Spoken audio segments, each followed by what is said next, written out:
All right, let me share the content.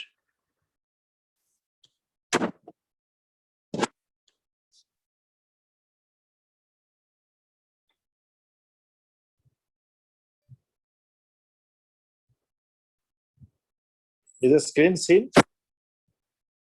Yes, we are able to see your screen here.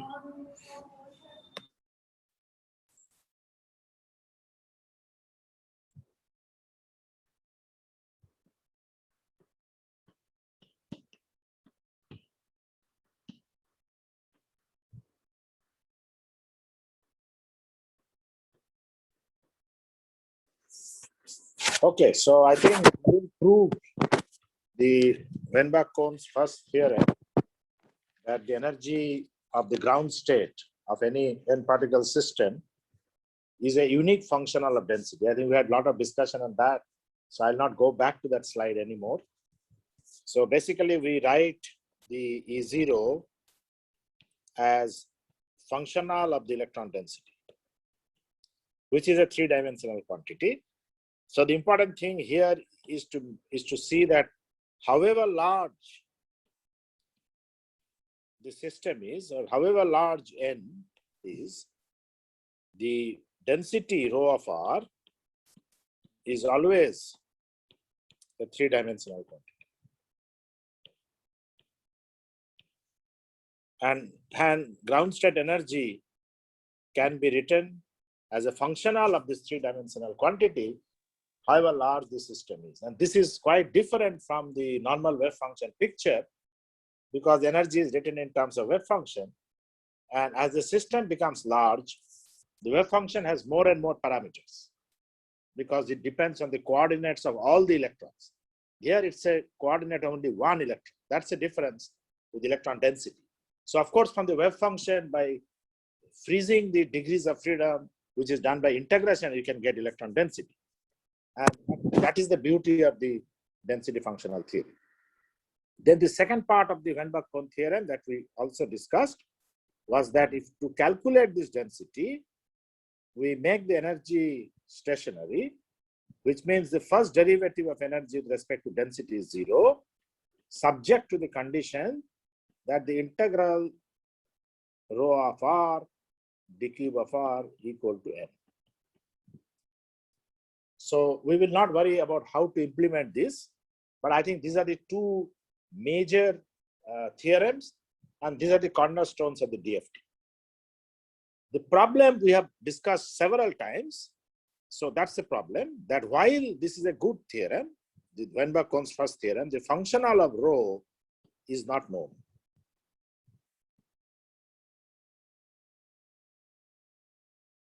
And one cannot derive it. One cannot derive an exact form.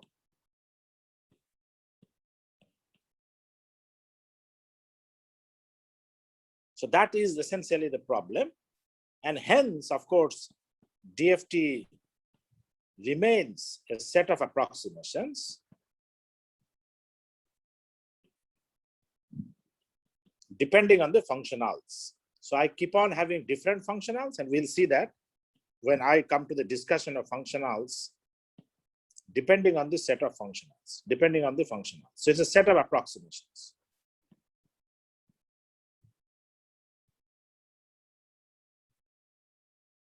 Of course, the fact that it's a set of approximations is not that much of a concern, because even in wave function picture, we have approximations.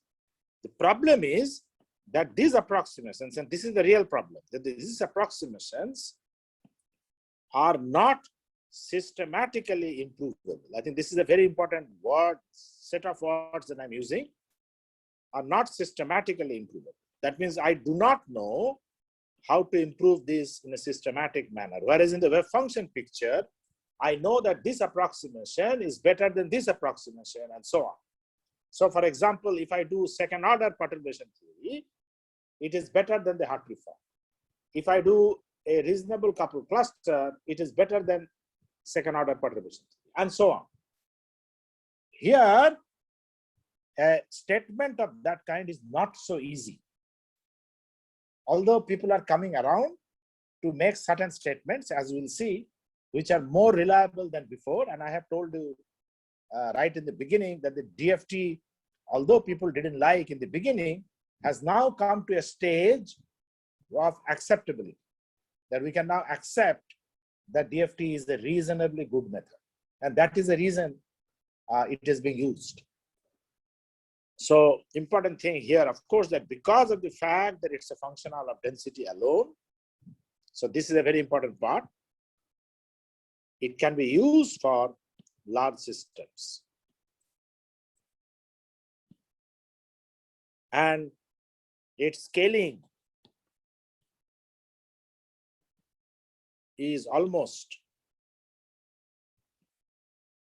as good as the Hartree-Fock.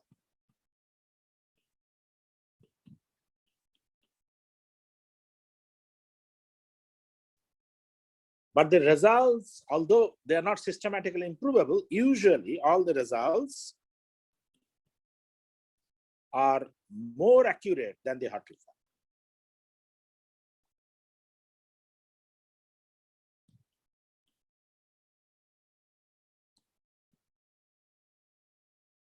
Than the Hartree-Fock method in the wave function picture. So these two become the punchline. The fact that approximations are not systematically improvable is certainly a concern, but the most important thing is that a scaling property of DFT is almost as good as Hartree-Fock, and the results are usually more accurate than the Hartree-Fock. Even though they are not systematically improvable, they are usually more accurate than the Hartree-Fock. And these two alone are the main reasons why these are used for large systems.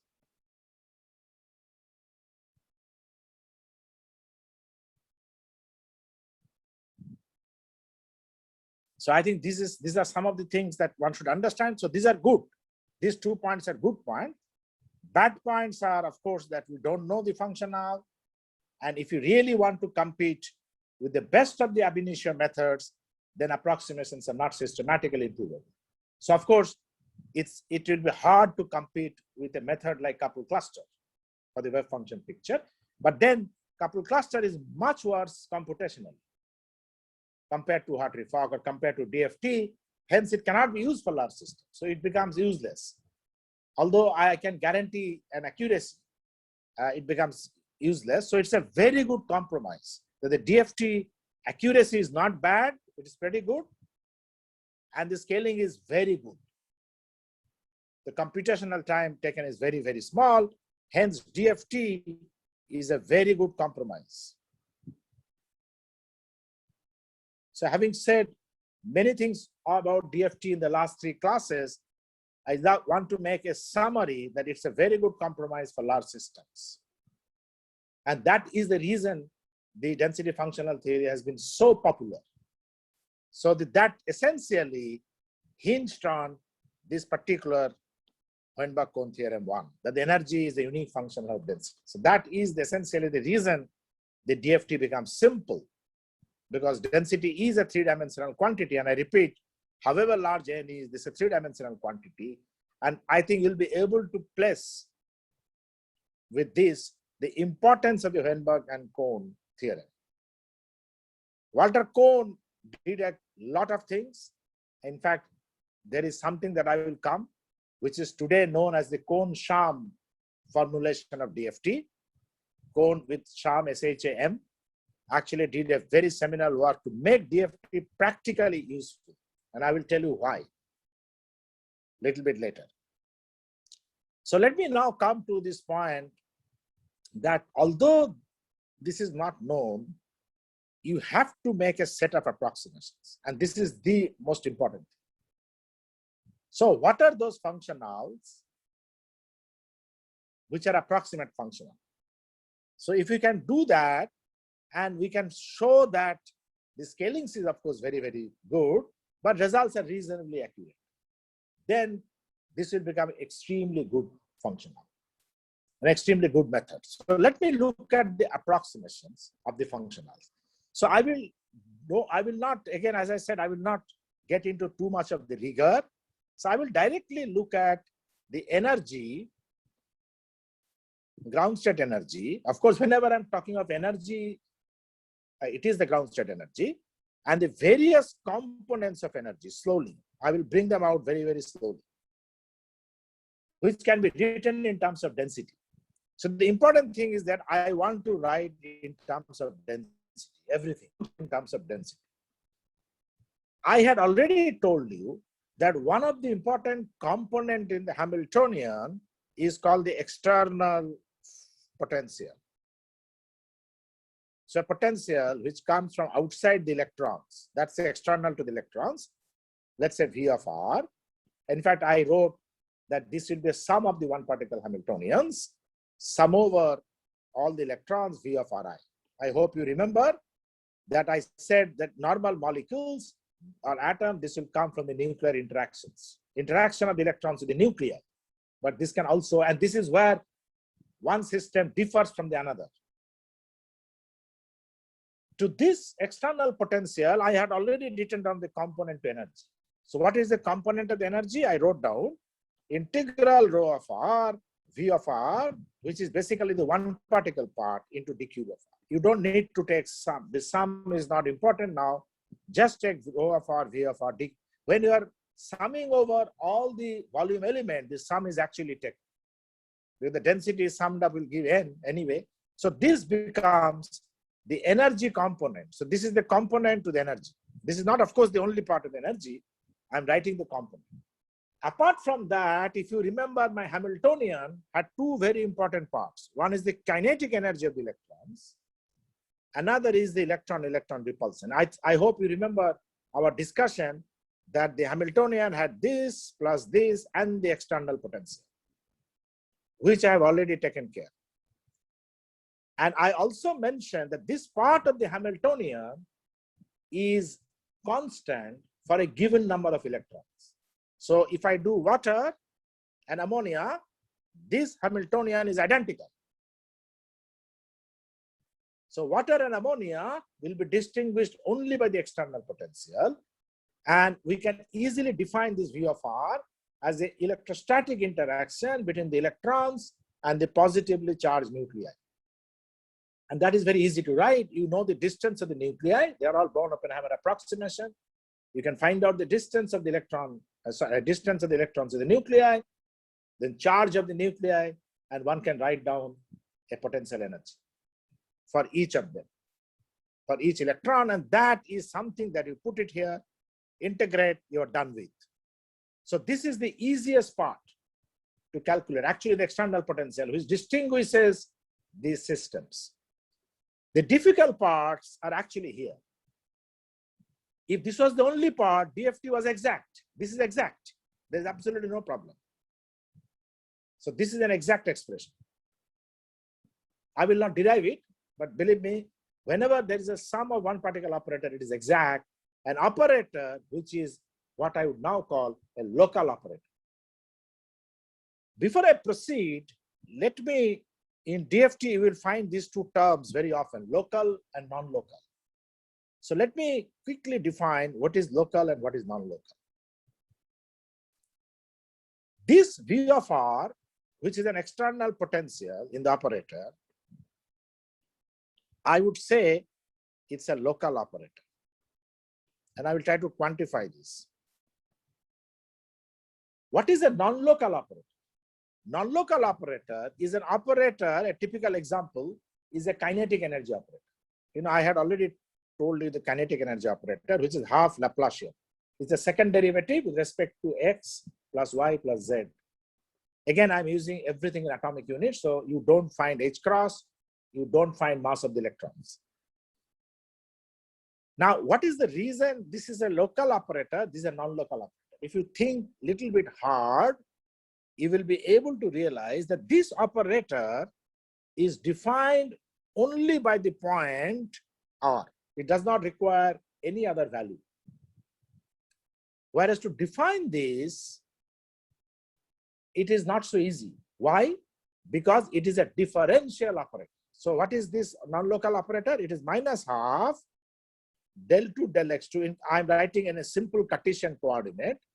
which you are used to, and del 2 del z.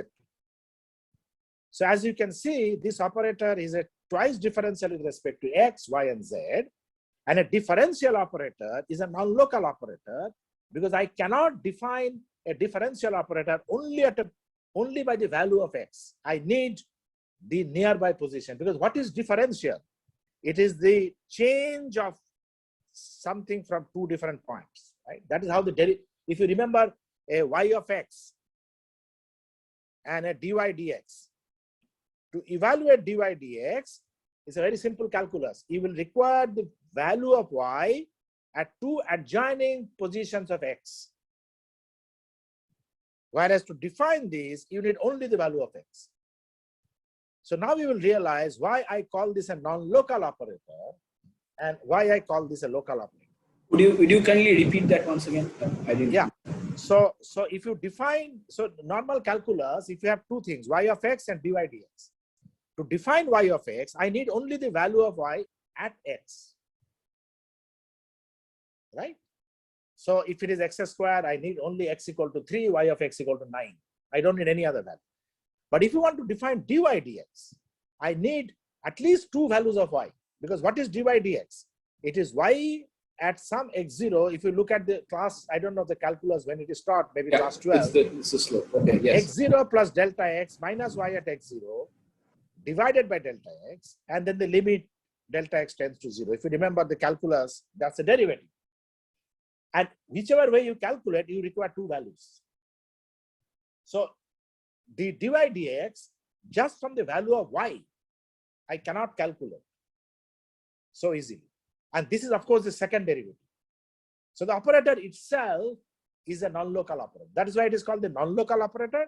This is called the local operator. Very similarly, we will define the local functional of that is the energy functional, which is local and non-local. Professor Exactly the same. Yes. Maybe you should also mention that it's a local in the position space and but it's other way around in the momentum space. Oh, I have not even discussed momentum. Yeah. Let's not Otherwise, yeah. See, what Ashwini is telling is something that I have not even discussed. See, let me tell you, since he has raised the point, the quantum mechanics has two representations. One is coordinate, another is momentum. Okay, so we are discussing right from the beginning coordinate representation, because in the momentum representations, operators will not be defined like this. In the coordinate representation, we write momentum as an operator which is h cross over I del del x. So position. But in the position representation, x is actually written like this, and momentum becomes a local operator. So of course, this is completely, whatever I'm discussing is completely in coordinate representation. I have not discussed the momentum representation at all, because that is something that is not normally taught in quantum mechanics to the chemistry student. Of course, the physicists learn this. So what he's talking is that if you go over to the momentum representation, they will actually change. So, and those are actually transformed by what is called a Fourier transformation, and I will not worry about it. Okay, so I can proceed. Ashwini, it is okay? To make sure that sometimes in the books it's written other way around, so it's not there's not confused. Yeah. Okay, fine. So that's in the momentum operator. So let me now look at the local functional. I wrote down one energy functional because of the external potential. V of r, rho of r, d cube of r from the external potential. This is a completely local function. Local functional of density rho. Because although it's an integral, I need points at different r, but this is a collection. Let me tell you, it's a collection of values, all values, of course. But when I'm taking the values, I need only that particular point. Then I go to the next point. I take that point and I sum over. Such a functional is called a local function. And you will very quickly see what will be a non-local function. For example, instead of rho of r, if by this conjecture, you can immediately assume that if this was a derivative of rho rather than rho, and then multiply, and then integrate, that will become a non-local functional because I need adjoining values of rho to even define a particular point. So this is a very subtle point of a local and non-local. I wanted to say because this is going to come in DFT many times over. Meghna, you can ask the question. You can by. Yeah, who wants to ask question? Meghna Gosal, you please ask the question. Yeah. Yes. Meghna, hello. See, I written in the chat box. Oh, but I can't read it. I have to go back now. So she thinks, sir, can you explain the functional part once more? That's what she is saying. Yeah. Okay. I try to do that again. See, the functional, I have already said, it's a function of function. I think you probably were not there in the very first class. It is called the function of functions. So this is a function, and this is a function of that function, which is a scalar number. So an input is a function, output is a number, that is called functional. The point is that if this functional depends only on rho of r, then this can be called as a local functional of density, because at every point when I'm collecting and summing, it requires the values at that particular r. If I'm doing a derivative operator like this, then it will require values like this, so it's a non-local operator. So here itself, if it has a derivative rho instead of just rho, it would have become non-local operator. So I just wanted to tell that there are local functional and non-local functional, just like there is a local operator and non-local operator. So I've explained to you. Please read the first few classes. What are the functionals? Okay, so that depends on. I think you have missed those parts. All right. So the problem was that when you started DFT, I would like to write every term like this, if it was possible. So let me come back to these two terms, the kinetic energy and the electron-electron repulsion. Now let me see, this is done. Let me see what else is required. So first is the kinetic energy. This is a very difficult term to write. I think right away I have said why. Because the operator itself is a non-local operator. So here, the operator was a local operator, and it simply multiplied. But here, the operator itself is a non-local operator, and that made it very difficult to write a local form of the functional. Because if I am going to write Laplace here, that itself is non-local. So it became extremely difficult. And here I must mention, even before Weinberg and Kohn did their first theorem, there is a very nice paper, olden days in the 30s, by Thomas and Fermi, who actually derived an expression of kinetic energy in terms of density. You know, remember that time the Weinberg-Kohn theorem was not there. Nobody knew that the energy is a functional of density. But he did something by which he derived the kinetic energy using what is called a homogeneous electron gas,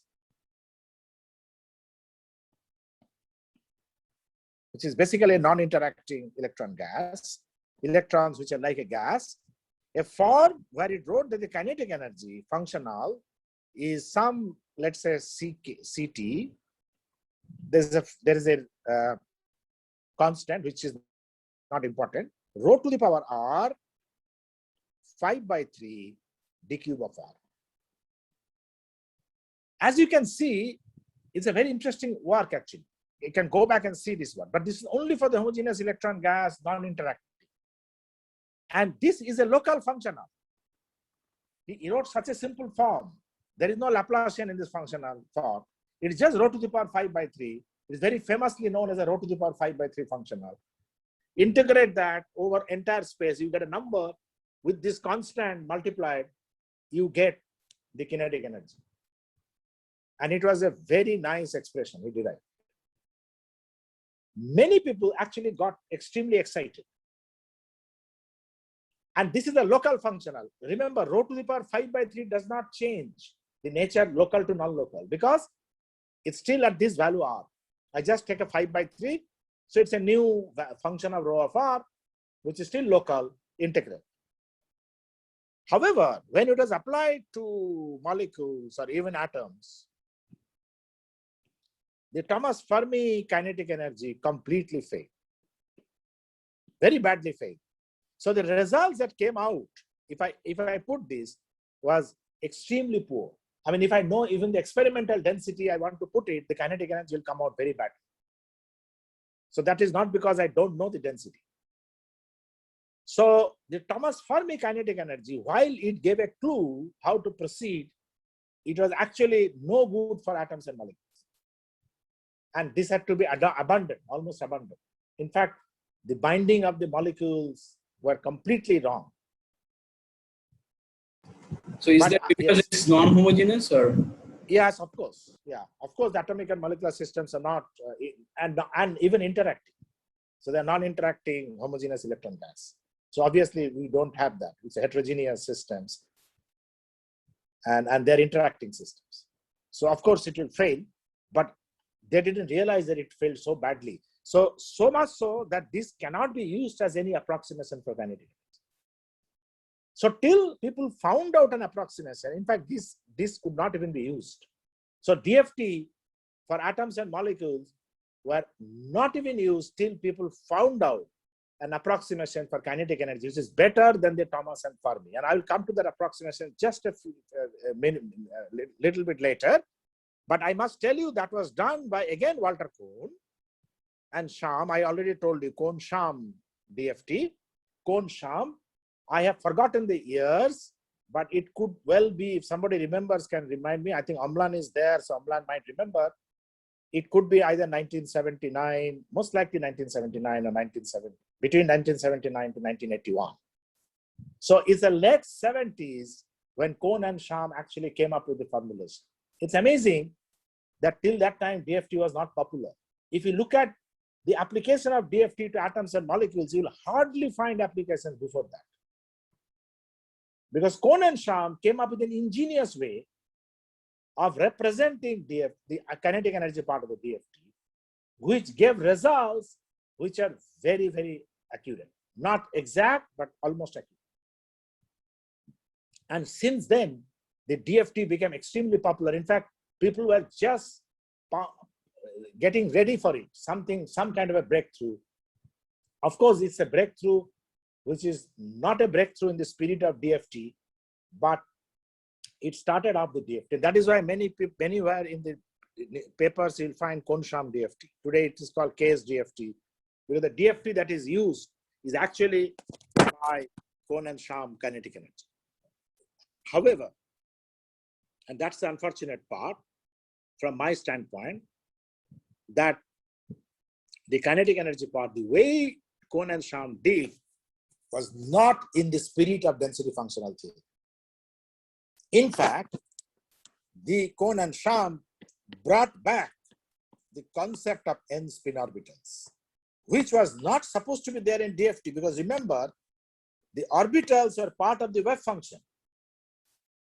And DFT, to a purist, should have been only a functional of rho. They could not write this as a functional of rho, local or non-local. They actually wrote this using n spin orbitals, the kinetic energy part. I will come to that. And the purity of DFT was lost. It almost became like a hybrid theory, that some part has a density rho, some part like this has a density rho, which is exact, and the kinetic energy part had n spin orbitals. I will come to that little later, but I think this was a very, very important breakthrough that Kohn and Sham gave, after which DFT became popular. Although the purity of DFT, as I explained DFT in the beginning, or the Weinberg and Kohn explained, was lost. And remember, it is the same Walter Kohn who was involved in both the work, the functional of rho and the Kohn-Sham theory. Let me now drop the kinetic energy part and come here. So I have been able to say that somehow I will get an expression for kinetic energy. You will see later. I have already got an expression for the V external, which is basically the electron nuclear attraction.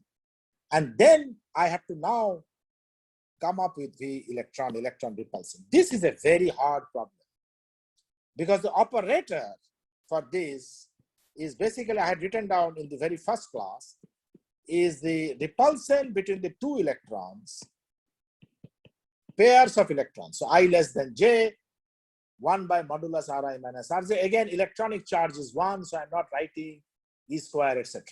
Or 1 by 4 pi epsilon 0, etc. So these are all I'm writing in atomic units. But because of the fact that this is a two-particle operator, so far, however bad kinetic energy was, please remember that the kinetic energy was a sum of one particle operator. I have a kinetic energy for electron 1, electron 2, electron 3, and so on. External potential, that is of course obvious that it's a one particle operator, sum of one particle operator. But this is the first time I'm encountering an operator which is now a two particle operator.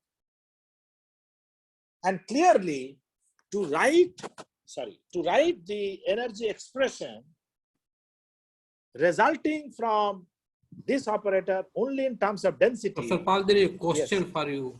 Yes, yes. So this is Kovid Rajesh. You can ask the question.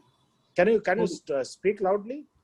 Kovid, you can. So the question is that he's asking question: Is it that once people began to know about the orbital's role in DFT, that the approximation become used up? That is the question. The approximations, yes, used DFT. Up. That the approximations became used up. I don't know what he means. I think he wanted to mean useful. I interpret that he wanted to mean useful. Yes, of course. Because without the kinetic energy part, rest of the approximations are useless. I'm going to talk about approximations of V electron repulsion. But if I don't have any idea of the kinetic energy, if it is as bad as the Thomas Fermi kinetic energy, then it is really not useful. So you are right. I mean, if you have meaning that, you are right that after the Kohn and Sham kinetic energy expression, how they have done, I will come a little bit later in a very qualitative manner. The approximations of V electron became very useful. That's correct. Okay, if that is your question. If not, then you should please unmute yourself and ask. I assume that was a question. Okay. Do you want to say something? Yes, sir. Yes, okay, fine. Yes, sir. Thank you very much. I understood very much promptly. Okay. So if you look at the V electron energy that results in the Hartree-Fock, I mean, those who have done the Hartree-Fock method, you will find there are two major components to this energy. One is called the Coulomb. Another is called exchange. So in the wave function picture, which is very well understood, I should say that the Hartree-Fock is of course an approximation. And within the Hartree-Fock, I can define exactly what is a Coulomb energy and an exchange energy. So these are the two very important parts of the Hartree-Fock method. The Coulomb energy, fortunately, can be immediately written in terms of density. So what is a Coulomb energy? So let me look at two electrons, just electron 1 and 2, and there is a nucleus and all that. So N1, N2 is there. Don't worry about it. So what is the Coulomb repulsion between the two electrons? It is basically the density of the electron 1 and the density of electron 2 interacting via its potential, the operator, which is 1 by modulus R1 minus R2. So you can write and integrate over entire thing. So the Coulomb integral, Coulomb energy, which is called J of rho, can be written very simply, and it's a very classical expression, as a rho of R1 into rho of R2 divided by modulus R1 minus R2 d cube of R1 d cube of R2. So it's a two-dimensional integral with a factor half.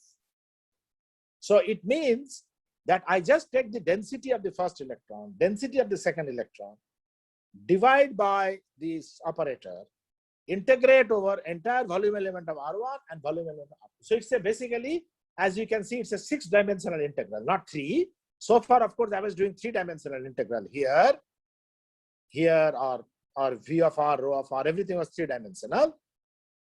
Like here, it's a 3-dimensional. But now it's a 6-dimensional integral, but this is no problem.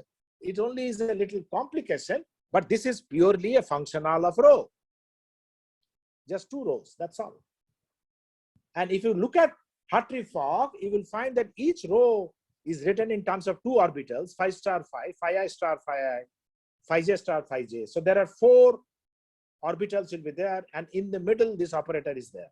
I mean, those who remember the Hartree-Fock Coulomb expression, it's very simple. But this is very classical expression. What does it mean? It means I have a density of electron 1, I have a density of electron 2.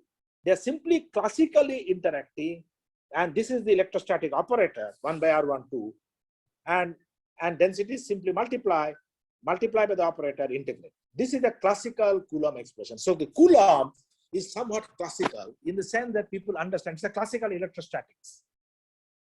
And this can be written in terms of DFT very, very easy. So now we have been able to nail down a Coulomb part of the VE and the external potential accurately. So the external potential and the Coulomb part of VE accurate. Thomas and Fermi, Kohn and Sham, did the kinetic energy reasonably accurate. I will come to that. But it still leaves me with one more term, that is exchange within the Hartree-Fock, and another term which is actually beyond Hartree-Fock, and I will come to that. So let me first say that the exchange part in Hartree-Fock, those who are used to the Hartree-Fock, you will see that there is an exchange after this operator, such that you cannot write the entire expression as a product of the 2 densities. So the exchange part is often written as K of rho is a problem.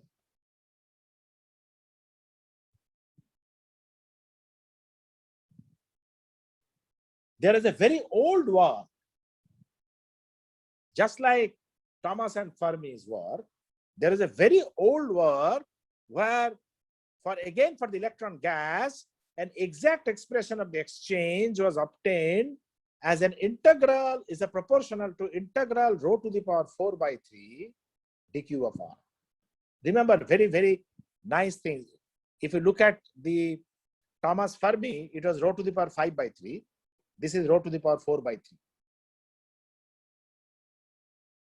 More importantly, in the ab initio picture, that is in the ab initio Hartree-Fock itself, we realize that since you cannot write in terms of product of density, the K rho is actually not local. So the real problem is that the exact exchange cannot be written as a local terms of density, but you can see that for the homogeneous electron gas, this is local. So people actually use this, and this became this integral, this constant, let's say constant times rho to the power 4 by 3 r d cube of r became a local approximation, or you can say local density approximation to the exchange.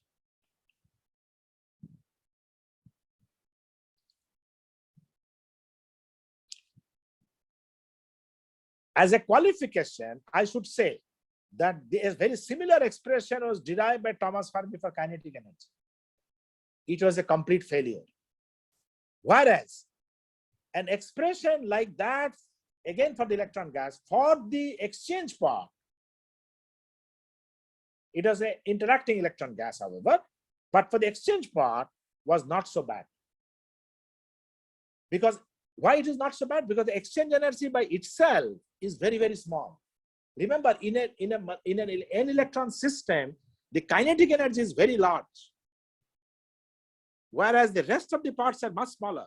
External potential can also be very large. But the electron-electron repulsion, Coulomb exchange, both are reasonably small, and it is known that the exchange is even smaller compared to the Coulomb. So although it missed exact exchange, whatever it could recover is not a bad approximation. So in many parlor, this was actually adopted in the DFT. And this became, so I will write down everything little later, all the approximation, this became the first adaptation of exchange in DFT. It's LDA. It is called LDA, meaning local density approximation. So I've written this local density approximation.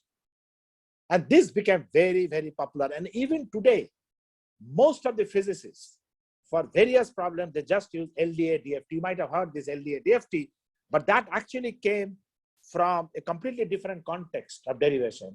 And people found that even for molecular system, it is not so bad. However, exact exchange is still different. So if you want to do exact exchange, we have to include, it must include from LDA, non-local functionals. And people have done, I will tell about the functionals when I come to the functionals. There is a plethora of exchange functions. And this is where the DFT starts to get complex. LDA is only one. But after that, when you go towards the exact exchange, there is a plethora of functionals. And that is where I call this zoo of functionals. So plethora of exchange functions. I will list it down without deriving. I will list down many functionals in the next class so that people who are going to actually use, they would know what to use. But trust me, exact exchange is not possible. Only approximations which are beyond LDA. There are so many non-local functionals are there, so many different types of functionals there. With that, we think that we have almost ended. But remember, when I talked of V electron, I said Coulomb and exchange in the wave function picture within the Hartree fork. But note that the Hartree fork itself is an approximate wave function. In wave function, in WF, we know that the Hartree fork is only an approximate wave function. So when I'm going to do DFT, writing VEE only in terms of Coulomb and exchange is really ignoring the fact that the Hartree fork is an approximation. In wave function picture, we go beyond Hartree fork. And whatever we do beyond Hartree fork, there is a name for it. And I will only talk about that name. So whatever theories are there, like perturbation, I already talked of you, MP2, configuration interaction, couple cluster, all those theories are called electron correlation theories. They basically correlate electrons beyond what is done in Hartree fork. So Hartree fork is an approximation. So there is a correlation theory. That again comes from the operator 1 by Ri minus Rj, the two electron operators. So two electron operator can be approximated in Hartree fork where you get only Coulomb and exchange. But there is something which is still not explained by Hartree fork, and those are the contents of the electron correlation theory. That is called the correlation. So I will say I need another component which I call correlation function of density. I have no idea how to get it. I have absolutely no idea. Because if I'm going to use the MP2 or couple cluster wave function to get density, it's just going to be impossible. Already the method is so complex. So I have no idea how to get this. At this point, let me only tell you that most of the correlation functionals are obtained by tricks of parametrization. So this is where DFT, I told you, this is where DFT is not an ab initio theory, because they are using parametrization.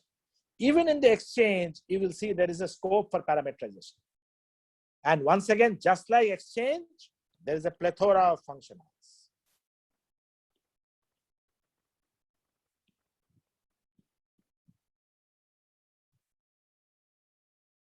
That brings me finally to writing the E naught. First is a kinetic energy. I will not write this as T of rho, because unfortunately this will require orbitals, but let me just say T.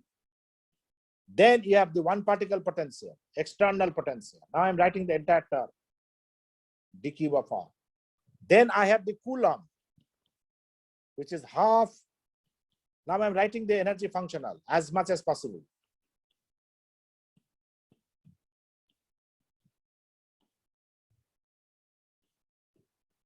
So this is the Coulomb. This is exact Coulomb. Of course, it is exact Coulomb within the Hartree form. So when you go beyond Hartree form, Coulomb will also change.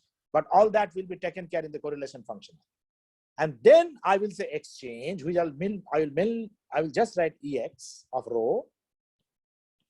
And then there is a correlation, which I write EC of rho. So I have 5 terms. Kinetic energy, 1 electron external potential, Coulomb, exchange, correlation. So just remember, something will be done here. I have to go to the next class to define the Kohn-Sham kinetic energy. This is very, very important. But at this point, I'm just telling you, your functionals actually differ not in the kinetic energy. Your functionals will differ here. So many functionals that you talk of are all because correlation functionals and the exchange functional. Remember, they are small compared to kinetic energy, compared to V of R, even compared to external potential, or even compared to Coulomb. But the chemistry, I have already said in the very first class, is actually in the small things. Because we are looking at binding energy. Don't forget my very first class. Why do we need to be accurate? Because we need binding energy.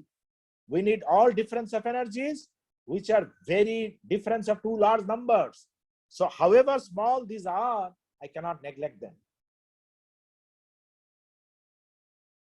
You will not get what I call chemical accuracy if you do not attend to these 2 numbers.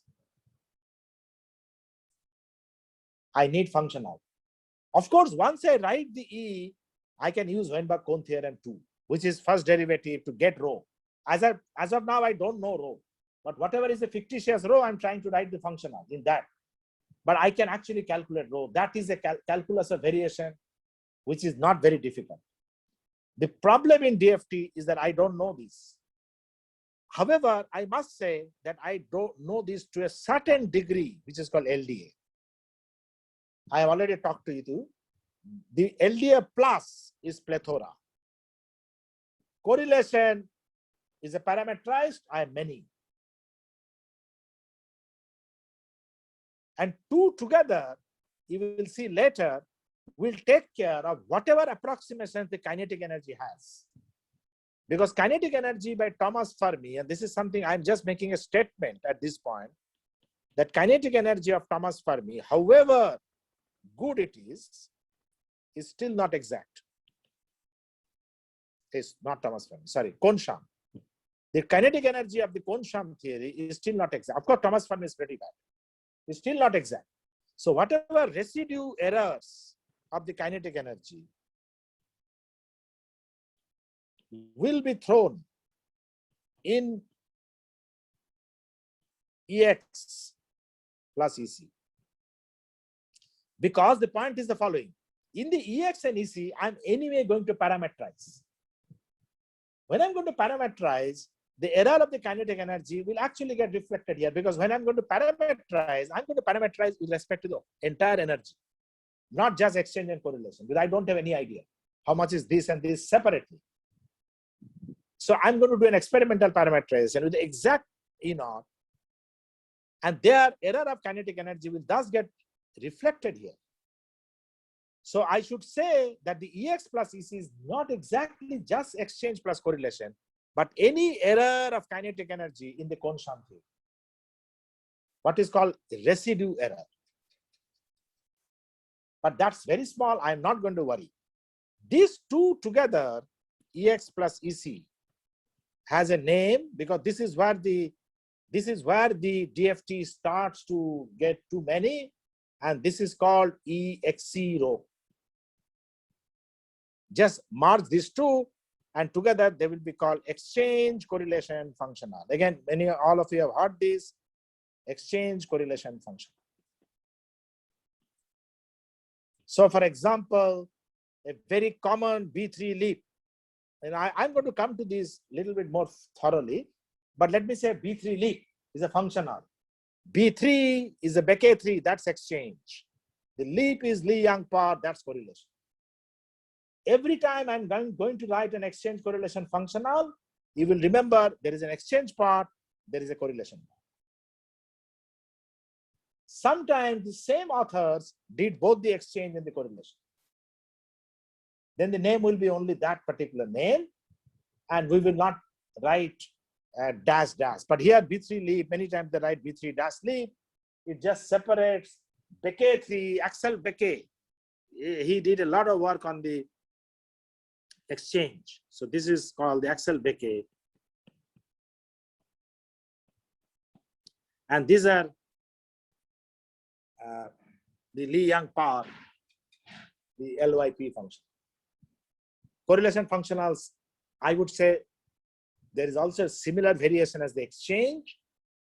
I am not sure whether that's less number of exchange than the less number of variation than the exchange, which has more exchange, I can't say.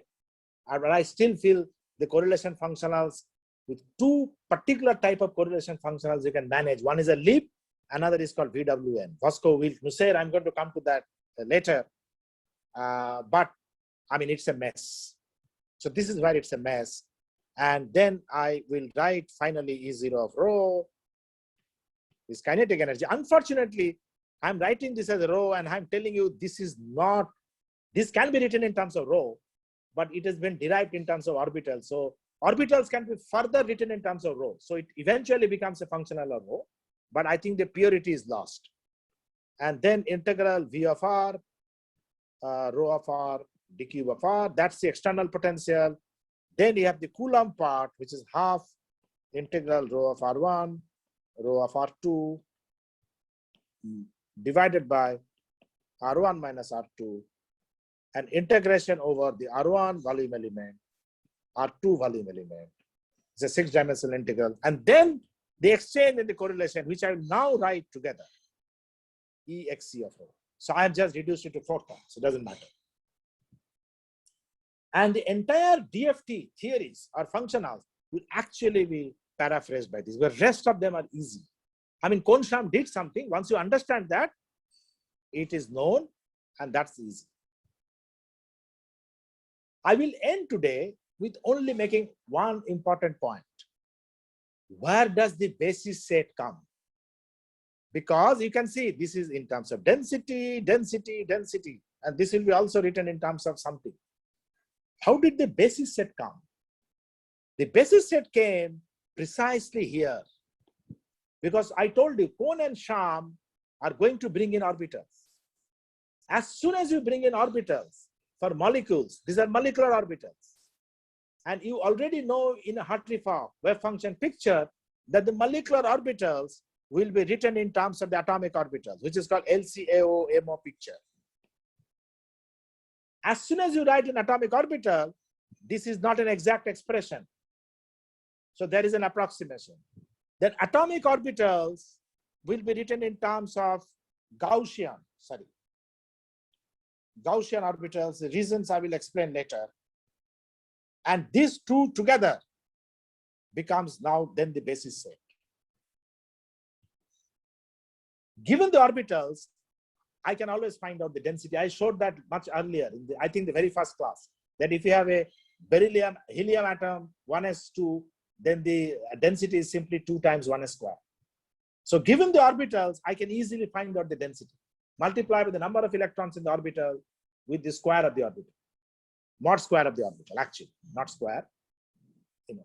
1s was a real function, so I could square it, but otherwise it's a complex conjugate, mod square of the function. But the basis set will come actually in the kinetic. So once you explain in the next class, the Kohn-Sham theory, you will understand the basis set. And with those orbitals, I can express all density. So it will become, I can make it an orbital theory with underlying densities there. So there is no harm. But the pure DFT is lost right here. That bringing in n spin orbitals was not the objective of the density functional theory. I have lost it right here. So now, essentially, there are two things that we have to talk of in the next couple of classes. I still have a target of finishing on Sunday, unless it really spills over. So there are three things that I want to discuss. One is the Kohn-Sham theory. So Kohn-Sham treatment of kinetic energy, and how these spin orbitals or n spin orbitals come in. Okay, making DFT what I call, going away from the Weinbach-Kohn theory in some way, theorem in some way, but there is no option because nobody could get a kinetic energy function.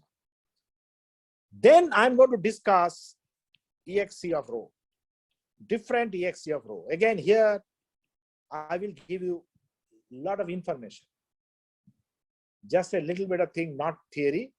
And the third thing is, when I brought in spin orbitals, there is a basis set. Now, of course, my first thing will be to discuss this as I start on Saturday. Then I'm not sure if I'll go to the basis set first or XC functionals first. So one of these will be discussed first, and then the second will be EX. And that will give you an idea of what are the DFT to use.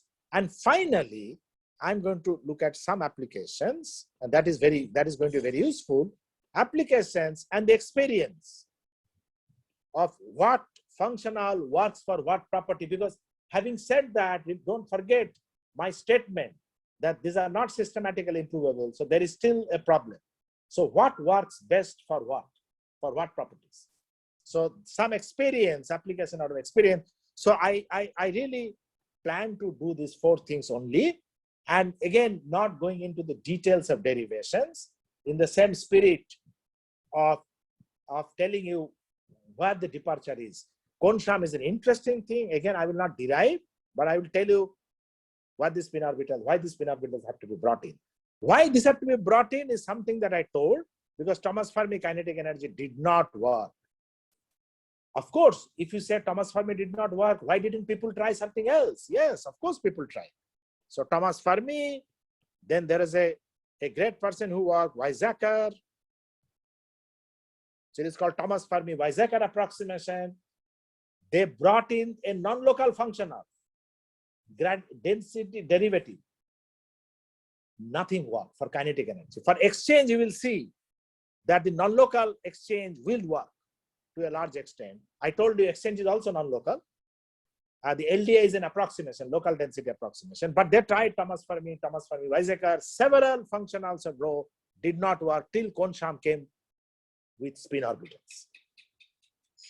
Had to sacrifice the purity of DFT to make DFT work, to make DFT useful. Walter Kohn himself had to sacrifice the DFT, the spirit of DFT, I would say. However, having said that, I will say, if any of you can derive a kinetic energy functional directly in terms of density, local or non-local, doesn't matter. It can be derivative of rho, second derivative, whatever, local or non-local. That will be absolutely great work. So this is a challenge, theoretical challenge, if anybody is interested. So Kohn-Sham DFT will no longer be used. And most theoreticians today believe that a person who will get this kinetic energy functional will get another Nobel Prize. Just like Walter Kohn had got, this is, according to me, a Nobel Prize winning work. But a functional which will work for molecules. Okay, all these Thomas Fermi, Weizsäcker, they just were terribly bad. With a reasonable accuracy, if somebody can develop a functional, it's a Nobel Prize. I think he'll get a Nobel Prize. That's my feeling. I mean, if it doesn't get, that will be very bad.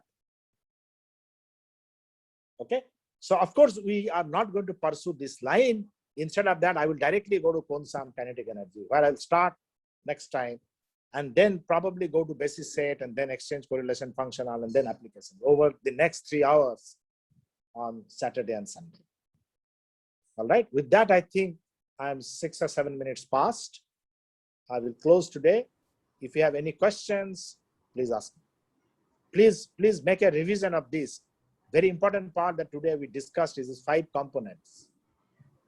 Kinetic energy, external potential, from the electron-electron repulsion, the Coulomb, the exchange, and something which Hartree-Fock does not tell you, correlation.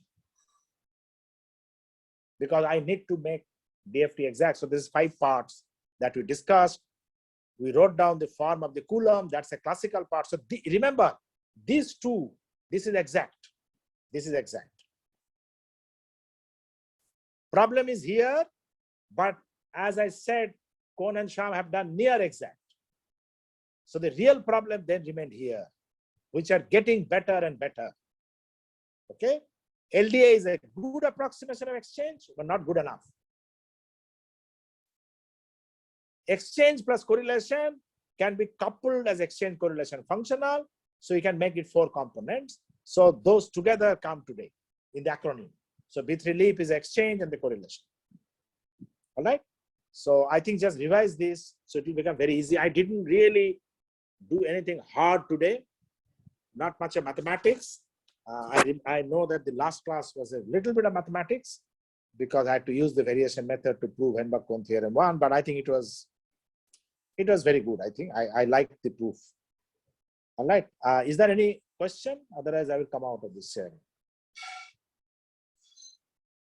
There is no question. Okay, good. Allah So let me come out. Yeah, let me come out. All right. So I think we can stop the thing and we will meet on Saturday at 6:30, right? Ashwini? 6:30. Saturday at 6:30. Yeah. So the same link will work. Yeah. Okay. Okay. Thank you. We can send a reminder if you want, but Yes. I think. Thank you. Thank you very much. Thank you. Let me. Thank you, sir. Yeah. Thank you.